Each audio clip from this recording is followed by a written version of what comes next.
Welcome to TB3 University, or TB3U for short. This is episode 2. Our second show has made it to its second episode. Can you believe it? But we're only growing. We're only getting better from here.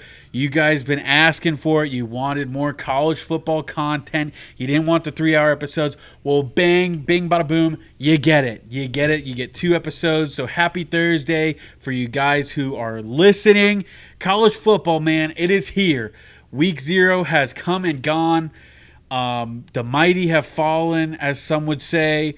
But you know what? We'll get to that in a little bit. If you saw the title, we will get there. Don't worry. This week, man, this is week 1. A lot of teams, a lot of huge games. This is probably one of the more action-packed week 1s we've seen in a long time.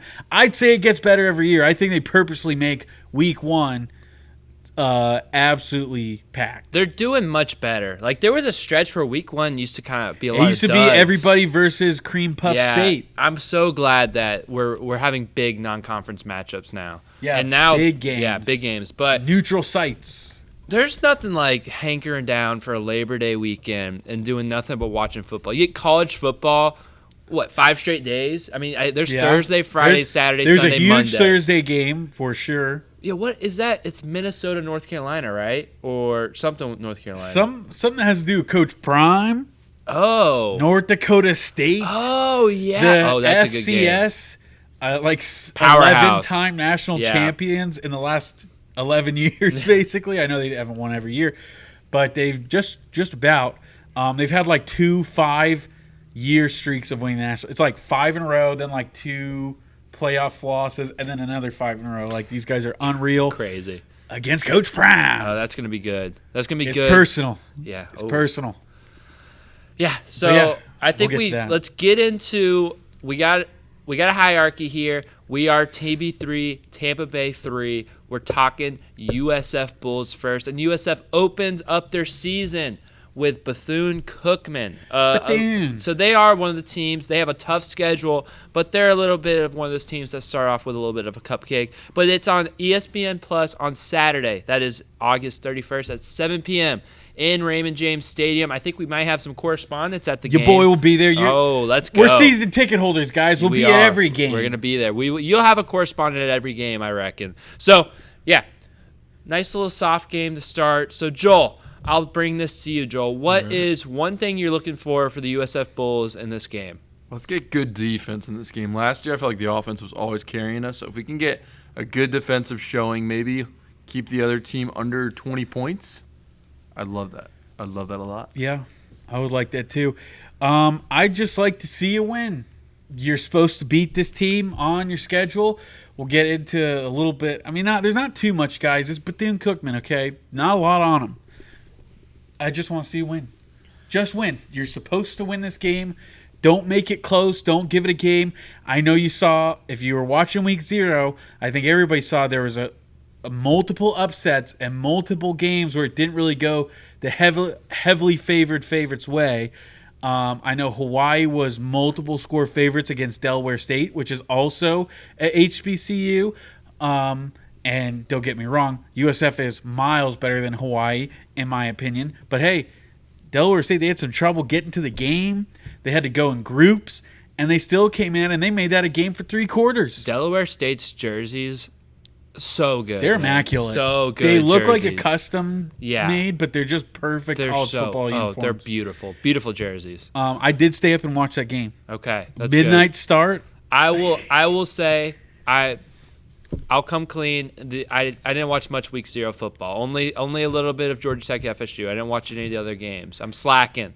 I was working, and then some baseball for me. I was watching Rays Dodgers. So sorry, guys. I'll be more locked into the action around the country. Yeah, and then back to get to my point too. Like, again, SMU, they were like negative 200 favorites, minus 200 favorites, 20 plus 20, like 20-point favorites to beat Nevada, and that went right down the wire. So look, USF.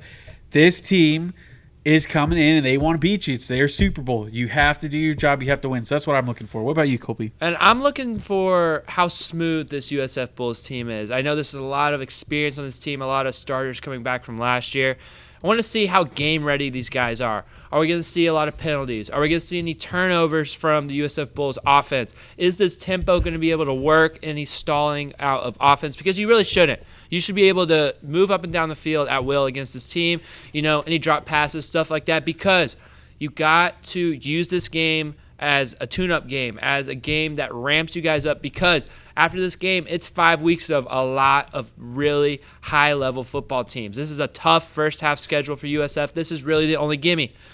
So got to see the USF Bulls use this game to ramp up and get ready, because they have a huge game coming up next week. So you got to be sharp in this game, looking for a sharp USF team. Agreed. And then, like Joel said, I apologize, defense is important. Under 20 is almost a must to me. If they score more than 20, I'll be a little bit concerned. I'd like to see them hold them to 10 or 14 points, to be honest with you guys. Looking for a huge margin of victory. USF opens this game as 40.5-point favorites. So Vegas is recognizing how potent this USF offense can be, especially against a weaker team. And I hope USF covers that spread. Yeah, I certainly hope so too. But like I said, you can't go into any game, no matter who you are, thinking that you're just going to come in and roll over them. You have to respect them. You have to do your job. You have to play sound football. We look at Bethune Cookman, man, there's not really a whole lot on them. This team went 3-9 last year. But if you look at 4 out of those 9 losses were losses by less than 1 score. So they can keep the game close. And maybe 3-9 looks pretty bad, but, 1-score games, you flip it around, this team could have had a winning record last year. You never know what could happen. I always think, sometimes you don't have to look at the record when you look at teams and they're battling in every single game. It says a lot about their character and who they are. Outside stars, they don't got a whole lot. They have a solid middle linebacker. Last year, 97 tackles, 12.5 tackles for loss. So he's a playmaker. You got to be able to block these guys, get to the second level, make that guy obsolete. You can't give him free lanes to blitz, go through the A gaps and B gaps and so on. So you got to do your job there, offensive line. That's going to be what I'm looking for there. And, yeah, let's just go beat them. Smoke them. Stay healthy, too. Stay healthy. I got some nightmares from prior years for especially Florida, just people getting hurt in the cupcake games. I know Will has a nightmare from that. So it's just important to stay healthy in these games that, against a lesser opponent. It's a Super Bowl. They're playing hard. It's important. Stay healthy. And I'll bring it to you, Joel. I think we're ready to predict. There's not much. We will be more in depth when we see some game action. Yeah, I swear to you on my life, I spent days looking for anything on Bethune. There's just not much. The most recent thing I could get something from their last day of camp, which was August 17th. That's about it. But hey, D1 FCS, man, HBCU, they kind of play in their own league. Not a whole lot, but we will definitely get more. We, if you want to kind of know who's who on USF, we talked about that in our first episode of TB3U. We gave you a full roster breakdown with all the guys you need to know. Please go listen to that. It's very informative. If you want to get into USF Bulls football, if you really want to follow this team, please go watch that. Nobody else breaks it down as better than us in the entire country. Local media, nobody does it better than us. So please go watch that if you have not already. Yeah, and I also will say all these episodes have timestamps, so if you're looking for one specific team or you're looking for our overall college football talk, they're timestamped. You can skip around. You can save one thing for one day and one thing for the other day. And like Will said, we timestamp when we preview USF's roster in the last episode. It's at the beginning of the episode, but you can skip right to it. It'll be right there. It's not that long. You can get a full preview in 10, 15 minutes or so. It didn't take that long. So Will's right. If you're looking for who's who, we got our favorites. We got Sean Atkin, Byron Brown, all these, you see them, now you don't, all that good stuff. But Naquan, right? I'm excited to watch these guys play. And also, before we get into it, let's get a nice little crowd at Ray J. I know this is a lot of excitement. It's a cupcake game. Prime time though. A lot of excitement for this USF Bulls team. Let's see if we can get 30,000, 40,000 in Ray J. Let's give them a good atmosphere. Home opener. Let's do it, man. And I'll be there, guys. Section, I don't know. 150, I feel like. Nah, it's in the 30s. I'm on the away side. South side end zone by the tunnel over there. All right, there so we go. If you see me at the game or if you want to find me, I'm going to be sitting there. So say what's up. We're season ticket holders, guys. We'll be there every game. We will be. We have to reiterate that. We have to, because we're proud of it. We're proud to be Bulls season ticket holders. All right. Prediction time. Joel, start us off right. I'm going to go 24-13 Bulls. Wow. Low scoring game in the home opener. I picked the clean games. I like a clean game of football. That doesn't sound clean if we win by 11 points. I'll be a little concerned if that happens. But, hey. Stranger things have happened. I was going to say this. This is what I was gearing up to say.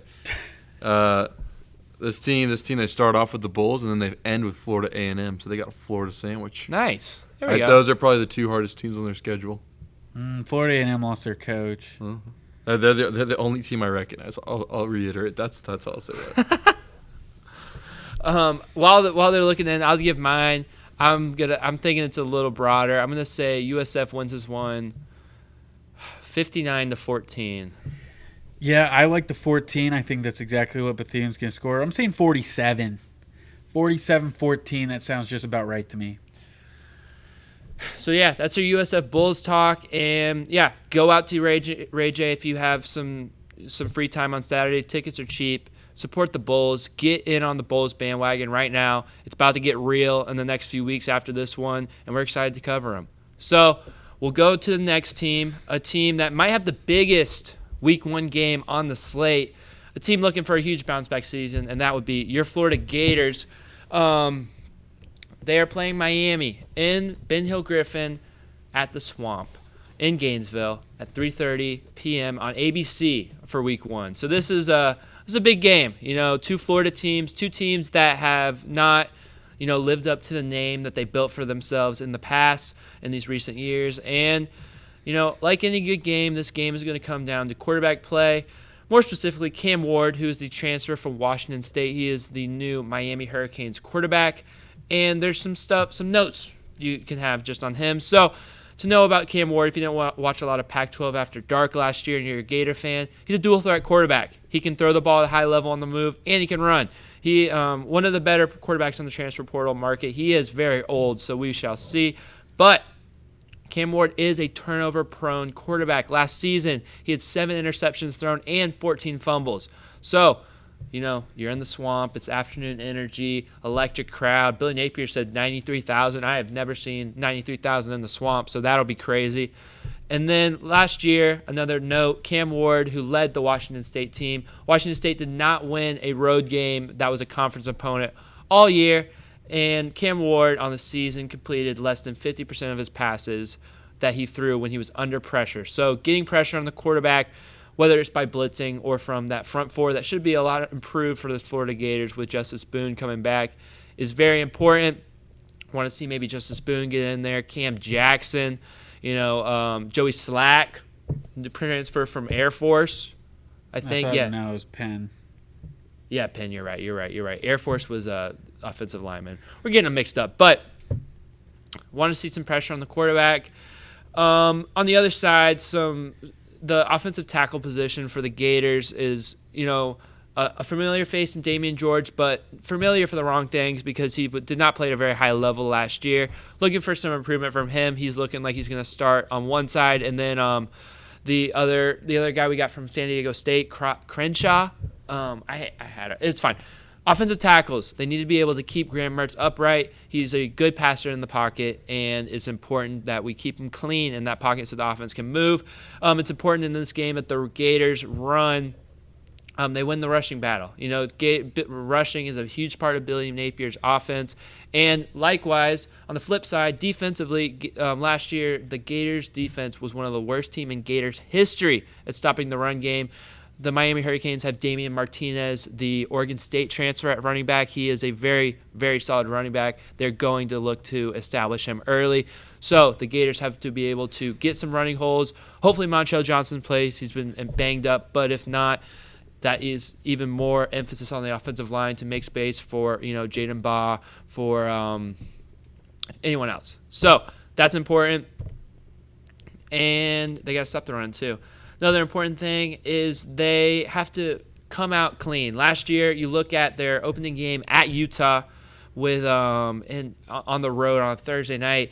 One of the sloppiest games I've ever watched. If you remember, they had two people wearing the same number in that game that cost them a third down stop. Yep, it's laughable. It's really bad. There were some turnovers, a bunch of penalties on both sides of the football. So the Gators have to come out more ready to play, more experienced team, more talent on this team. Got to go out and show it against Miami. You're at home. That should help. Can't be sloppy like last year. That would just be a horrible reflection on Billy Napier and what they've been doing all offseason. So definitely want to see that. And then last thing I have is they have to be able to limit the amount of explosive plays that Miami has. Explosive plays killed the Gators last year. I mean, I look at that game they played Jaden Daniels. I get nightmares, and it happened more than once. I mean, I look at last year against Utah. Opening drive, I'm pretty sure. A huge bomb pass play. Yeah, first play. I mean, and the defense was pretty good other than that play. But, yeah, explosive plays can't happen. You don't want to take the life out of this electric crowd. You want to let them rev up for third downs and get big stops because you got to lean on the crowd. You got to come out strong. This has to be a game. This is the most important game of the Gator season, quite frankly. You got to start off strong. Yeah, well, it's certainly the most important game for Billy Napier because from what I've seen from and just things you say, this is a talented Gators team. They have one of the most talented teams in the nation, but it's really been their coach and defensive coordinator who've been holding them back, making terrible mistakes, not making the team look ready. That was why Utah, with a third-string quarterback, beat them last year, is they were not ready or prepared. So I think that's going to be big.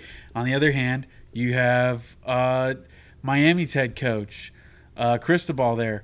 He also has had issues with not letting this team look prepared, not getting them ready for big-time games. They have a lot of talent, too. They're pretty close as far as talent-wise. This should be a very good game. But it really is going to come down to coaching. Who wants it more? Who wants their job more? Because I think if any seed is hot, these two are sitting on volcanoes, baby. Somebody's got to give, and somebody's gonna set up their season very well. I think I'm not gonna say it yet, but there is one that I think really has the edge. Joel, this is so close. Like, I think I'm gonna go negative Nancy. I think Miami's got this. It's like Florida really should start the season out strong. That would be great, but I think they're going to hit the roller coaster and they're going to go running, and the roller coaster of a season shall begin week 1 here with Miami.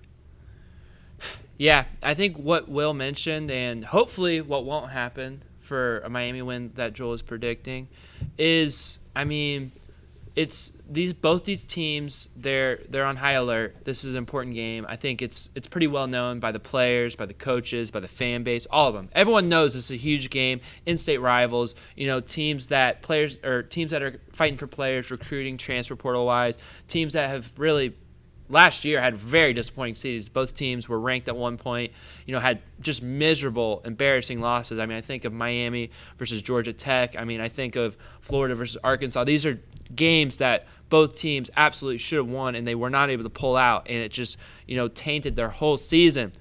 So I think the want and the energy is going to be there for both teams. I have no doubt about that. I think what comes down to is which team's going to play cleaner. I think both these teams are notorious for making dumb mistakes. I mean, as a Florida fan, I can say that. Florida is notorious for making dumb mistakes, and it hasn't gotten any better or worse. It's been about as bad under Billy Napier as it's been with any other coach, and that's kind of what he preaches is discipline and stuff, and he hasn't really shown the ability to, enforce that discipline. So I think whoever plays the cleaner game, whoever avoids the big turnover, because there's going to be turnovers in this game. It's the Swamp. It's 3:30 in the afternoon. It's the first game. There's going to be turnovers back and forth. I would be shocked if we go turnover-free, kind of like the Florida State Georgia Tech game.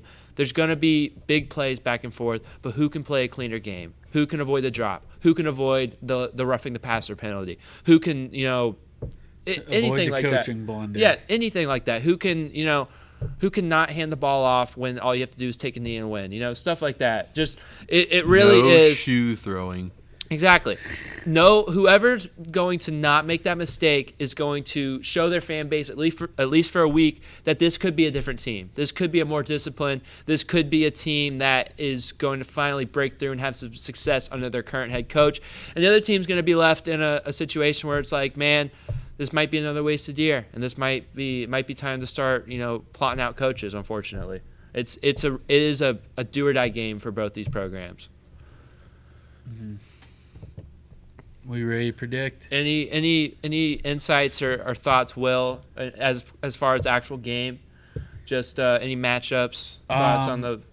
Again, I really don't like Florida's O-line. I think that's one of their biggest weaknesses, and I really like Miami's defensive line, one of the best in the country last year. Very good at stopping the run, very good at getting to the passer, and I think that's going to give Florida a lot of problems. On the other hand, I don't trust Florida's defense whatsoever. I really don't. Cam Ward, yeah, he's a turnover machine, but this guy can still make plays, man. He can still make great throws. He can escape out of the pocket. I think he's going to give Florida fits all day. I think this is a much improved Florida defense. Just a rebuttal. I think that you can really lean into the secondary right now. I think this might be one of the better secondaries Florida's had in a while. You have the transfer from Washington, the safety coming back. You have you have Jason Marshall. I know that. Devin Moore on both sides. Oh my gosh, what's the safety's name? That was the freshman. Oh, dude, I'm blanking so hard. You guys know what I'm talking about. The freshman. Jordan Castell. There we go. You have Jordan Castell. You have the Washington transfer. You have both those corners on both ends. This could be one of your better secondaries. I think that's going to, give a lot of teams fits. And I think that this front seven is going to be a lot better. You bring back Shamar James. Derek Wingo's in the mix. You have, the guy from Penn, Slackman. Really good player. Justice Boone coming back. I think this could be a lot better defense, and I think that's something that they can actually lean on. I do share your concerns about the offensive line. I am worried about Graham Mertz staying upright, and you have in this offense you have to be able to run in Billy Napier's offense. So that is a key. That's a position group that the Gators have to have playing better than expected for them to have success this year. And yeah, it's something to watch. And Will, we got your prediction for Joel, misspeaking all the time right now. Joel, you said Miami wins. What's the score? Let's go 34 to 24. 34-24. All right, Will. I just think it would be your type of luck that the Gators find a way to win this. But, and that's what I'm saying. Like, if the Gators win, I'm not surprised at all. But I'm going with my gut here. I feel like Miami has somewhat of a better coach and a way better team. I think the Gators, they got guys in the transfer portal, but quality is still better than quantity, and I know the Gators got a lot, but really their rankings showed that it was not that much of a class to make a difference, and I don't think they're going to be any better. I think this is truly the end of Billy Napier, who should have never been hired in the first place, and I think it's going to start now. I think Miami takes this win 31-26. Well, I think that... Yeah, I think this is a much better team. I think that Miami it's still the same old Miami. They've had big-name transfer quarterbacks or big-name returning quarterbacks, and it's just never really worked out for them. I think that the talent in the trenches and the skill position is pretty even, to be honest with you. And I think Florida might even have a little bit of an edge. I mean, look at the composite ranking or roster rankings where Florida has a higher-ranked roster than Miami. And I just think that Florida's going to be able to better execute. Graham Mertz is a heck of a leader. He's coming back feels like his bajillionth college year, and I think that leadership from the top spot on your team is going to be able to sustain some drives. I think he's going to make some big throws, and I do think Florida's going to win this game, and I feel pretty good about it. I really do. I think the Swamp's going to be electric. I do think Cam Ward's going to turn over the ball at least twice, and I really do think Florida's going to be able to capitalize. And I think for that reason, I'm going to take Florida winning this game 34-17. 34-17 Florida. I think they pull away at the end. Well. Yeah, let's get to the last team here. This is still your ACC champions, reigning. This is still your reigning Sunshine State champs 2 Last years place in a row. in the ACC, though. This is still, again, not all the games have been played, so that's kind of irrelevant. But thank you for the relevant stat. The real stats, though, 2-0 versus Gators the last 2 years. 2-0 versus Miami the last 2 years. We still run the state, guys. We still run the state. One loss will not change that. I'm talking about your Florida State Seminoles. They go to Ireland. This is like the fourth year in a row that two teams have gone to Ireland and played. Coincidentally enough, this is the first time ESPN pulled their guy Pat McAfee and Nick Saban and all the Good Morning Game Day guys and everybody and broadcast the game on ESPN. And this is all for apparently a team that is not as relevant as their fans might think. But yet they draw ESPN all the way over there, even though teams like Penn State and Notre Dame play there, did not get ESPN to come over, but they come from Florida State. So that says a lot, actually. Pat McAfee there the whole week, taking edibles, getting drunk on air. Come on. But you fired RG3? Come on, guys. Anyways, just had to throw that out there. But anyways, this Florida State team, we start off the game 12 p.m. USA time, Eastern time, God's time. 5 p.m., I believe it would be Dublin time. And Florida State, man, they get the ball first. They said, we want the ball. They march right down the field. 10.7 yards, a pop. Score a touchdown. They go for 2. Underhand snap to this guy standing over there in this weird wacko formation. They're up 8-0. And everybody said, that's it, Florida State's going to roll. Then Georgia Tech, they get popped in the mouth. What do? They have a rushing attack of their own. It's now 8-7. Florida State gets a field goal, makes it 11-7. Georgia Tech gets a late touchdown there again. Eat up like 8 minutes, I think 10 minutes of clock on that drive. And it's now 14-11, but Florida State is able to tie with a field goal going into the second half, 14-14. Not a lot of points back and forth in the third quarter. Georgia Tech finally breaks free, scores 21-14, but Florida State, they are not done. With about 8 minutes left, they come up with a drive of their own, and they tie the game 21-21. Georgia Tech, though, with 6 minutes left. They play a little chew clock, and they kick a field goal as time expired, and they lose. And everybody wants you to think this is the end of Florida State. Everybody wants you to think that this talent isn't there, that they're all frauds. But let me ask you this, because I've gotten so sick of it. Everybody was so quick. Everybody's so excited. We're rent-free in everybody's heads over nothing, over literally nothing, just because we're a bigger franchise than you thought. We're in your head, and we're upset about something. And it's like, let's see what would happen if it happened to your school. Let me keep it at that. But everybody loved to jump on it, that these team stinks. DJ, you'd be flipping burgers, guys. Give me an absolute break. Give me a break. Because are you going to sit here and tell me that you guys listening at home on your couch or anybody sitting next to me, you really think that all the media got it wrong? Nick Saban got it wrong. All these guys on all your big media outlets, CBS Sports, ESPN, Fox, all these guys had it wrong that USF was a legit team. Yeah, give me a break, okay? You're going to tell me you know more than Saban. That guy sat and watched this team and said they were still talented, one of the best teams in the country. I'm sure you know more ball than Nick Saban, okay? And let me get the point straight, because I feel like as soon as I get done speaking, there's going to be a lot of comments, a lot of this and that, a lot of funny jokes. It's so funny. Let me get my licks in. Well, you know what? I'm going to keep going, and I'm not going to stop, because I'm going to get the facts in right away.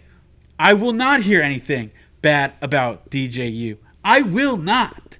I 100% won't. I will not hear anything bad about this defensive line. This is still one of the best defensive lines in the country.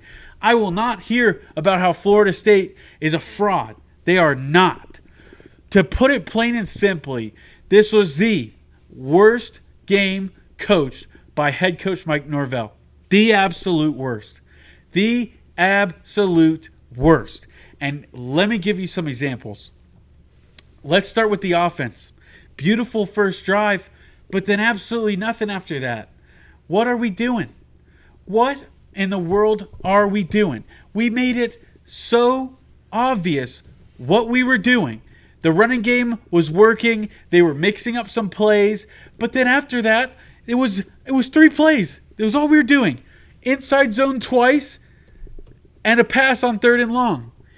I don't care what you have to say. If you say DJU sucks, then you quite frankly don't know ball. If you're at any level, any defense knows that on 3rd and long, it's going to be a pass. And when you don't do anything different, you don't change anything up, you run the ball 2 plays in a row and get nothing, you know they're going to pass on 3rd and long. You know it's coming. You know it's coming as a defensive player. Nobody's running the ball on 3rd and 6, 3rd and 7, 3rd and 8. You're out of your mind. That was a horrible, horrible play calling game by Mike Norvell, and it was him because Alex Atkins, who's a co-offensive coordinator with Mike Norvell, was suspended. He wasn't even there. This was on Mike Norvell.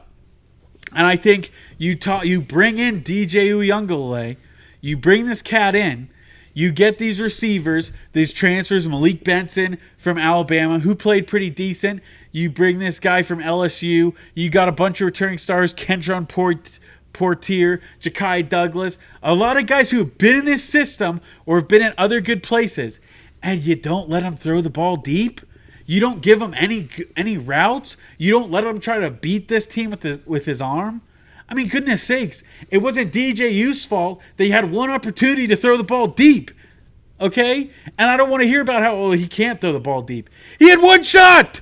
He had one shot to throw the ball deep. Look at Jordan Travis last year against Clemson. Look at all the deep balls he missed. It happens. But at least they tried, and they tried, and they tried. And at the end of it, Jordan Travis throws a deep ball to Keon Coleman, and they win in overtime in Death Valley. They do that. So I don't want to hear about how he can't do it. Mike Norvell, you got to trust your guy. You got to. Well, okay. No, I'm still going. I got to ask you a question. I'm still going. I'm still going. It's not a joke. It's not a joke. No, I'm still going. You look at DJU. When he needed to make the throws on their last drive, he was money. Didn't miss a throw. You say what you want about the rest of the first part of the game, but when the game was on the line and he needed to make throws, he did. You got to be able to trust him more, Mike. That's 100% on you.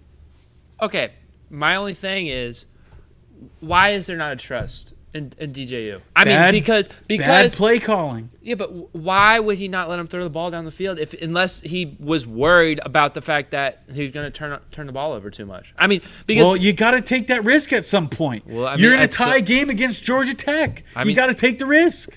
I'm just saying there was a very conceited and full and obvious game plan that they were not trusting DJU to push the ball downfield. And I know he has a huge arm, and I would say last year he didn't really throw the ball downfield that often. I mean, that was a run-heavy offense with Oregon State. So I think Mike Norvell is a good coach. I think there's got to be something in camp or in the practices or something he saw early on in the game that's preventing him from trusting DJU to push the ball downfield. That's just my take on it, and I don't know what your take is on it. My take on it, and it happens to a lot of teams. It was very easy for you last year. You went 13-0. Even without your starting quarterback in the last 2 games of the year, you still won the game. You still dominated. And I think we saw that early on. I think we saw that Mike Norvell maybe doesn't want to show all his cards. I don't know if it's necessarily not trusting DJU. I think part of it was they go down the field, bam, score a touchdown right away, made it look easy. I mean, it was like 30 seconds it felt like, and they're already in the end zone. And I just think, like I said, and I fell to this too last week because I said you really don't have a real game until week 5. It was I think a lot of it was just overlooking this team. You didn't need to show everything. You didn't need to do anything special. You didn't need to show all your cards. That's why you ran inside zone 100 times a game. That's why you didn't throw deep. That's why you didn't do anything special. Because I think you got out-coached. You thought this was going to be an easy win. And I did too. And a lot of the media did. Florida State, 10.5-point favorites. Yeah. If we look at the defense here, same thing. Adam Fuller, what are you doing, buddy? You know what they were going to do the whole game. They were running the ball. And if they weren't running to the ball, they were somehow incorporating that little midget to get the ball via pass. There was one guy you had to stop. One guy. And you couldn't do it. They are a heavy running team. They are a frustrating team to play. It's not so much of a triple option like we see in some of the military schools like Air Force and Navy, but they throw a lot of things at you. They throw a lot of motions, and you never adjusted. And primarily it was running. Why do you have 4 down every single time? I don't care if you have 4 Aaron Donalds. If you don't add some beef up the middle or to the outside, you are not going to win. You're going to get gashed. You didn't make any adjustments. 4 down linemen barely ever blitzing. That is not a recipe for success against a running team. I think, again, and a lot of it, too, was personnel. I think offensive line, get rid of that switching stuff. Maybe it worked last year. You could brag about how you can have 2 sets of offensive linemen that they're both just as good. Well, guess what? It didn't work. Get your 5 best guys out there and let them play the whole game. Find the 5 best guys. Because I felt like, too, the pass blocking was terrible for DJU. The run blocking was not as good, although you basically gave away what you're doing. It was inside zone and then attempting a pass on 3rd and long. So I don't blame the offensive line too much, but still just find the 5 best guys and work with them because you won't get as slow or sloppy plays. Defense, the same thing. Omar Graham, number 9, the linebacker, didn't make a single tackle as a linebacker. Not one. You had Blake Nicholson, who played a great game. He got like 20% of the snaps. Cam Riley transfer, a lot of great plays, did not get any snaps. It was Omar Graham the whole game. You can't do that. You got to play the best guys. You got to. You cannot sit here and let this guy make mistakes and overrun the gap and miss assignments. You can't let that happen. I don't know why he wasn't pulled mid-game. I don't know why. There's guys in the box watching that. What are you telling Adam Fuller? Adam Fuller, what are you looking at? What are you looking at? Because that was by far the biggest issue. I don't want to hear about the D-line when none of the linebackers are filling. They're not making plays. They're getting burnt. What are you doing? You got to find the guys to play. I think the same thing, too, going right back to the offense. Jalen Lucas ran the ball great, and he never saw the field the rest of the game. He had like 2 great plays on the first drive, and he didn't see him the rest of the game. What are we doing? I'd say I don't want to hear how this team does not have talent because they have loads of it. They had one of the best classes, class of 24. They had one of the best transfer portal classes. You can't tell me this team are a bunch of frauds and all the experts got it wrong and you're right, sitting on the couch eating potato chips, okay? This team is very talented. Coaching let them down in a big way. And I've never seen this. I have never seen this from Norvell since probably his first season. Terrible coaching job on offense and defense. Your boys were not prepared to play. Well, I guess if he had maybe focused more on coaching as opposed to complaining about not getting in the playoff, maybe they'd been more prepared. Did you write that one down? What did you think of that? Like just a second ago. Okay, good for you. No, I mean, I'm a Florida State hater. Will is right. There's plenty of talent on this team. I still don't think this team's gonna have a crazy drop off. I do think that there's a couple games that you're looking like maybe you give slight edge to FSU that you might not give that slight edge to FSU at this point. But I mean, I think the story of the game was the fact that like Will mentioned, the linebackers are not good. The defensive line was not dominant like I think a lot of people expected them to be. And Georgia Tech outran Florida State 190 to 98 yards. I mean, that's where Florida State has to win football games this year. And it could be coaching, it could be personnel, it could be play, it could be just individuals not making plays, and there's probably a little bit of all of it. And that's the case. This was honestly, I will say, just in general, perfect storm to be an FSU hater this weekend. I mean, I almost feel bad for Will because he is obviously riled up, and there's no reason I understand it because at the end of the day, Florida State was the only worthwhile, meaningful game this week.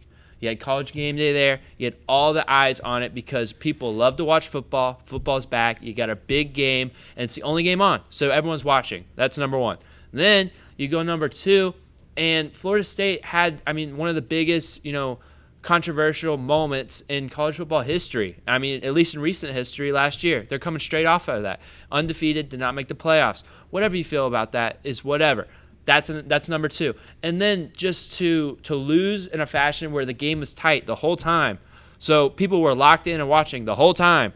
And then you lose on a last-second field goal. I mean, talk about just a perfect storm to just not go FSU's way.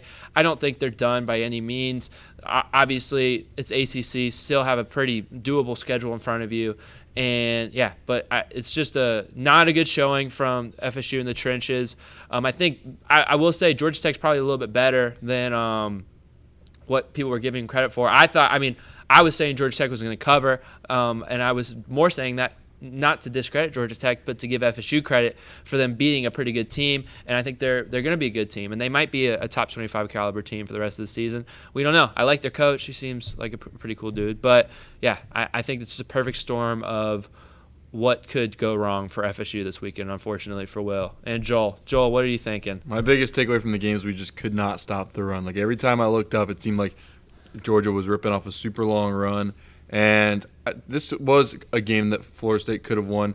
One of the biggest heartbreakers for me was that Georgia Tech recovered 2 of their fumbles. Like, we needed those. We needed at least one of those fumbles. If you recover at least one of those fumbles, we're talking about how Florida State won this game, how we're on top. We just proved all the haters wrong. We do deserve to be in the SEC. All those different comments would be coming up. Hey, we do deserve to be in the SEC. You know how much fun that'd be? Wow. Like Will is not gonna like that. I want to be in the SEC. Like I don't care about Big Ten. Get me in the SEC. I want to get those Southeast rivalries. Well, we'd actually be in the SEC if the Gators weren't scared and voted no on it. Same with South Carolina. Literally the year after they invited FSU back into the SEC, right? We don't have to go. FSU was trying to get in recently, and the Gators voted no because they're scared. When was that? This was recent, man. In the last 5-10 years, yeah. So, Gators are scared. No. I'm not scared of you guys. But I'll say this my last thing. Like I might even tap out for the rest of the conversation. But if there was ever an era to go 0-1 to start the season, thank goodness it's in the bracket era. True, that is true. That is because otherwise I'd be like, all right, Florida State, your shirt's going in the attic for the rest of the year. I won't be needing that. So yeah, that's one of the best things, and it's good for all the haters who are listening who. We're celebrating Florida State losing like it's their Super Bowl in a Week 0 game. And you know what? Maybe you don't have joy in life. Maybe your team stinks if you're listening right now. And you know what? Maybe find a better hobby if football's not your thing. The season ain't over. Wow. That's the funny thing. You are mean. Some people just like to see FSU lose, man. Hey. Rude. People don't have joy in their life. That's all I got to say.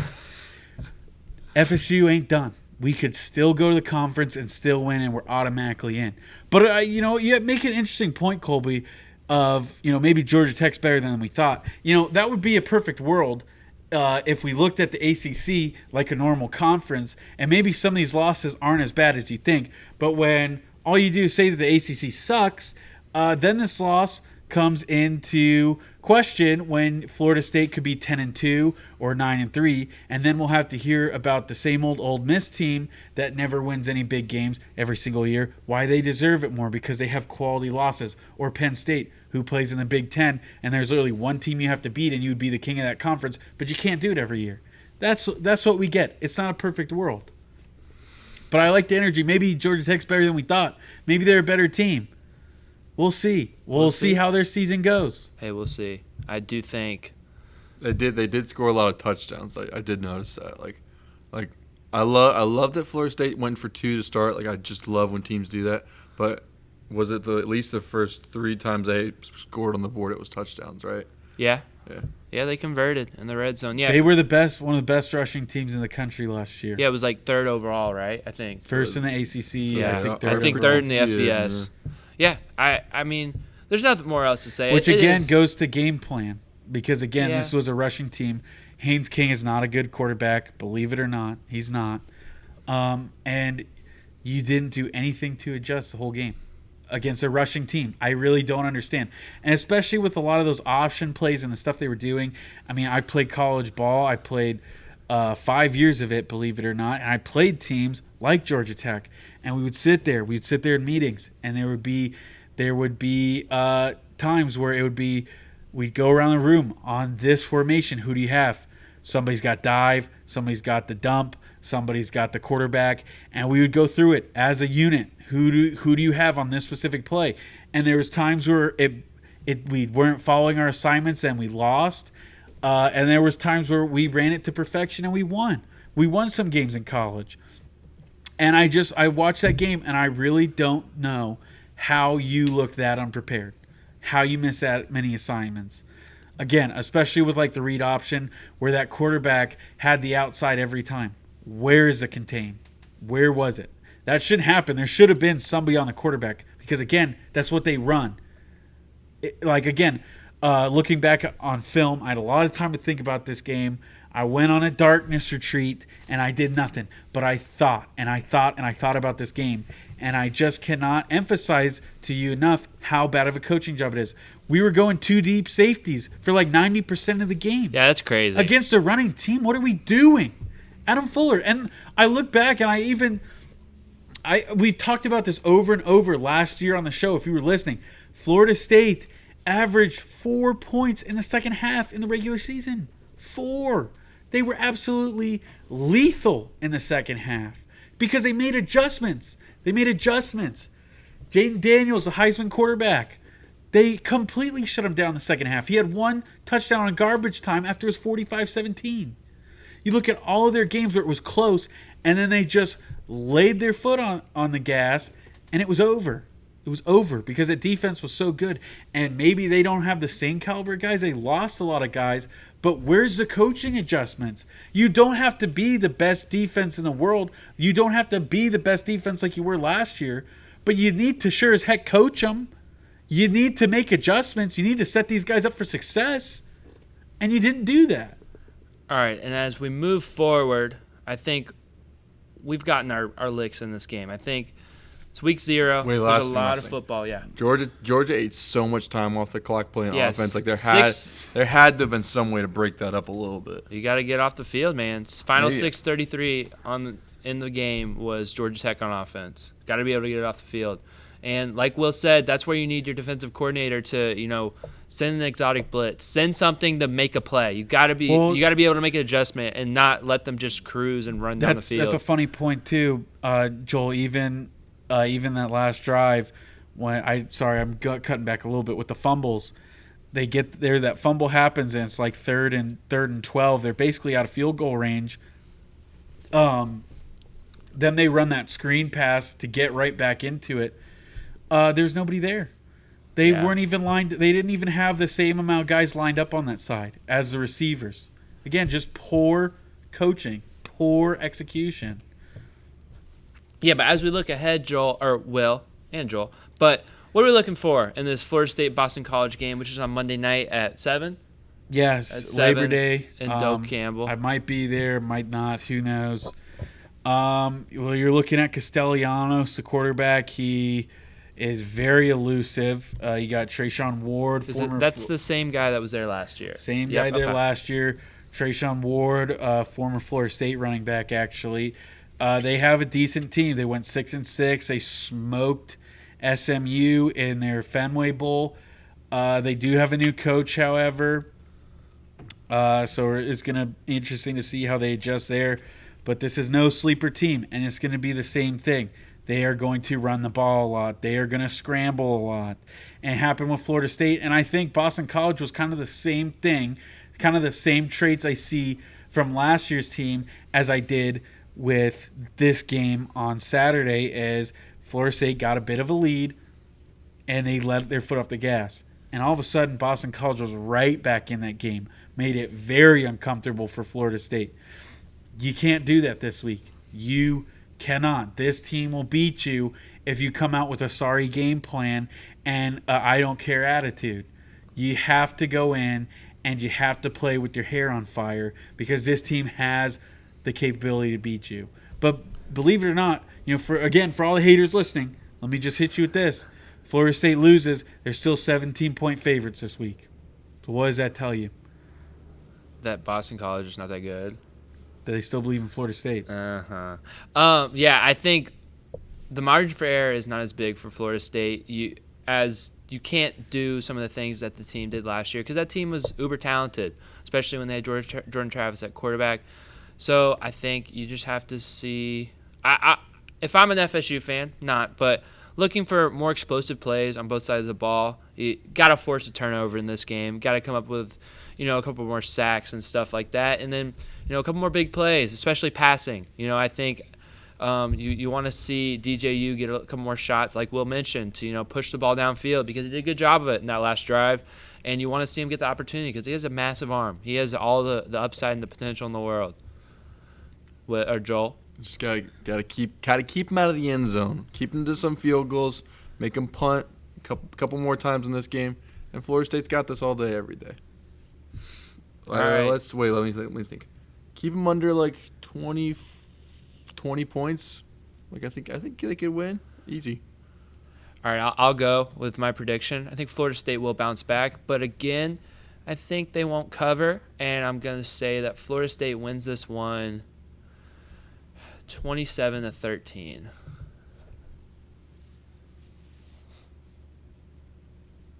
I'm gonna go. I'll go that Boston gets the 20. I'm gonna say 27-20. Look, I still believe in this team. I'm still a fan of this team.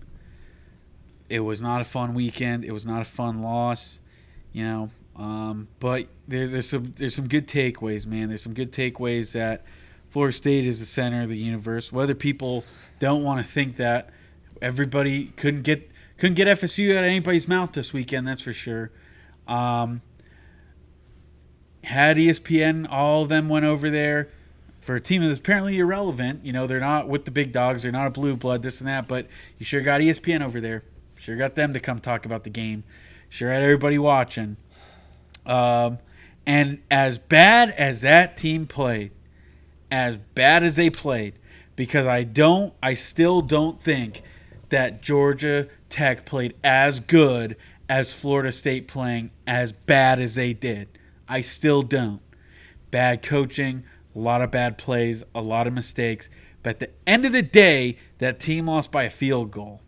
They lost by a field goal. As bad as they played. Imagine if this team can figure it out. Imagine if they can. And I think, look, this team is pissed off, and I think it's a good thing. I think at the end of the day, it's a good thing.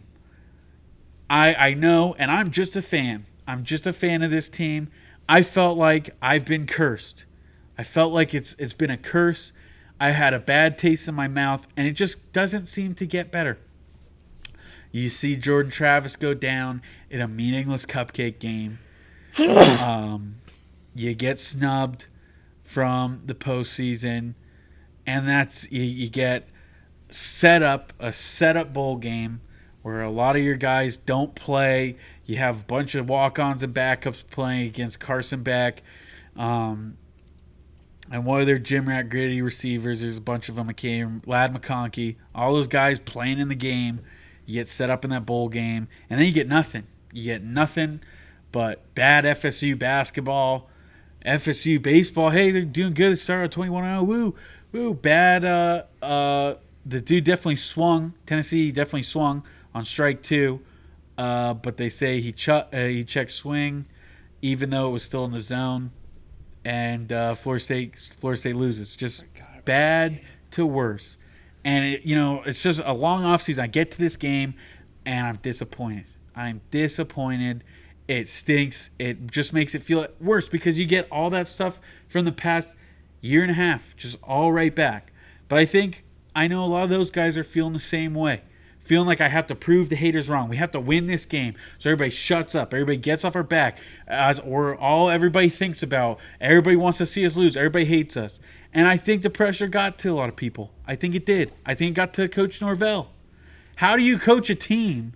How do you lead a program? How do you build a program where the ESPN said, sorry, we don't think you're good enough, even though you went 13-0.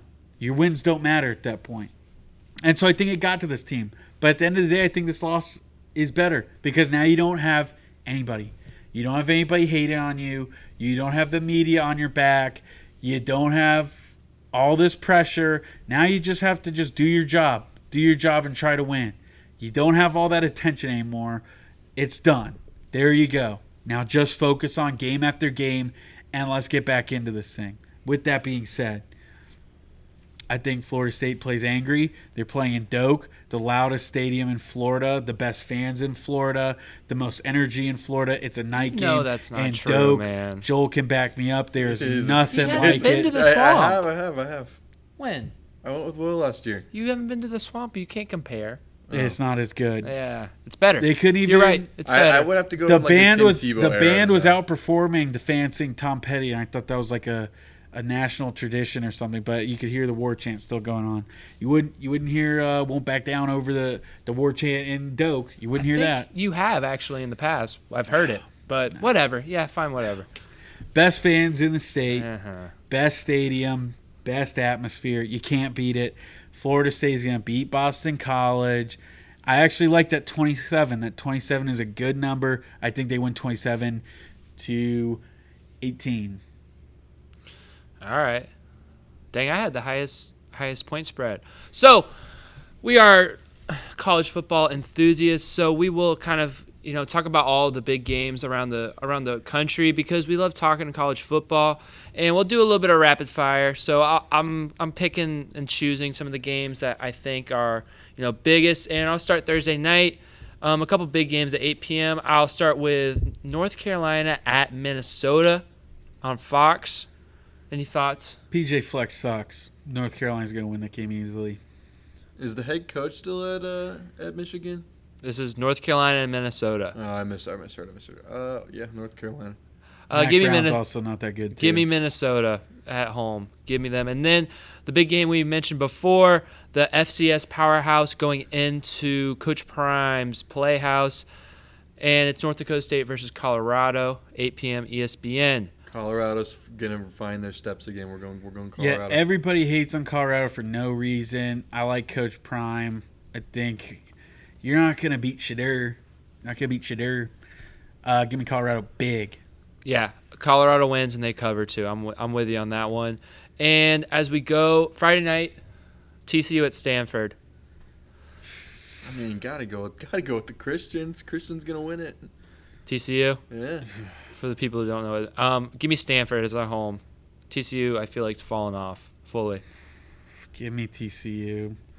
Stanford stinks. Yeah, they do. Oh, actually, give me TCU. Stanford does stink. Saturday, a bunch of good games. Noon is a packed slate. We have the Aflac kickoff. I am pretty sure this is in Atlanta, correctly. Yep, Mercedes-Benz Stadium. Georgia and Clemson. Clemson is 13.5-point favorites. Really? I don't even know why Clemson is that close. I don't know what Clemson did after not getting a single guy in the transfer portal and having a mediocre class to where they're even ranked. They're 17th. 14th. They're 14th? Yeah. Goodness sakes. They're getting blown out by Georgia. I would love to see Clemson win, believe it, but you didn't do anything. You didn't get better. So I don't see how that's going to be a close game. Yeah, that one's crazy to me. Georgia. Georgia, too, and they cover. Another sneaky game. This might be the best game of the weekend. Penn State travels to Morgantown, West Virginia. Country roads. It's the big noon game on Fox. Penn State at West Virginia. I'm going to say it. West Virginia pulls this upset. I would really like to West see Virginia West pulls Virginia this win, upset, and I man. could see that their team. They got a good quarterback. They're pretty. They got a good quarterback. I like their head coach. Give me West Virginia in Yeah. this, man.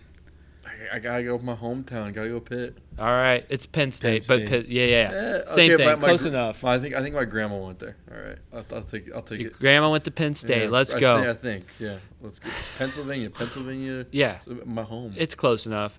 The big 3:30 game is Miami, Florida, and then not much else. You guys should be locked into Miami, Florida at 3:30, and then 7:30 p.m. ABC. Biggest game maybe of the weekend. Not really, but a big game. Notre Dame heads to College Station to face off against the Colt guys. Notre Dame, Texas A&M. Notre Dame by all means should win this game, but you never know Mike Elko, what he's got cooking up. Decent transfer portal. Let's see what happens there. But Notre Dame should win. I'll leave it at that. They should win. Give me Notre Dame. A&M's 3-point favorites. I hyped up Notre Dame saying they could beat the Seminoles, so I gotta say Notre Dame. You guys both picked Notre Dame?